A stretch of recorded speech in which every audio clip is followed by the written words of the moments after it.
এই সূরাগুলো সব সময় তেলাওয়াত করবেন। খান্নাস জিনের মধ্যেও আছে, মানুষের মধ্যেও খান্নাস আছে, যারা অন্তরের মধ্যে ওয়াসওয়াসা দেয়, কুমন্ত্রণা দেয়। এর জন্য দুটা সূরা নাযিল হয়েছে, সবাই পড়ুন। কুল আউযু বিরাব্বিন নাস মালিকিন নাস ইলাহিন নাস মিন শাররিল ওয়াসওয়াসিল খান্নাস আল্লাযী ইউওয়াসবিসু ফি সুদুরিন নাস মিনাল জিন্নাতি ওয়ান নাস।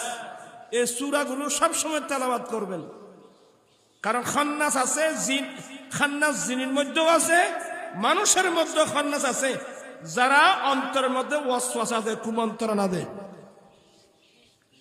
আপনার কথাগুলো বুঝতেছেন? আল্লাহ আমাদেরকে হেফাজত করুক, আমিন। সালাতুন ইয়া রাসূল।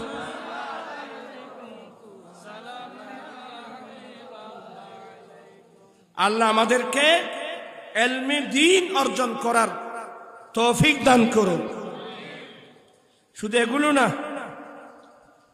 আই হাদিস হই, এখন তো আহাল নাই, এলমের আহাল নাই। বর্তমানে এমন যুগে আসলাম, ওস্তাজ কাহাকে বলে? ইলমে দ্বীন, আমি যার থেকে দ্বীনের জ্ঞান শিখব, সে উস্তাজকে আমাকে কতটুকু শ্রদ্ধা করতে হবে।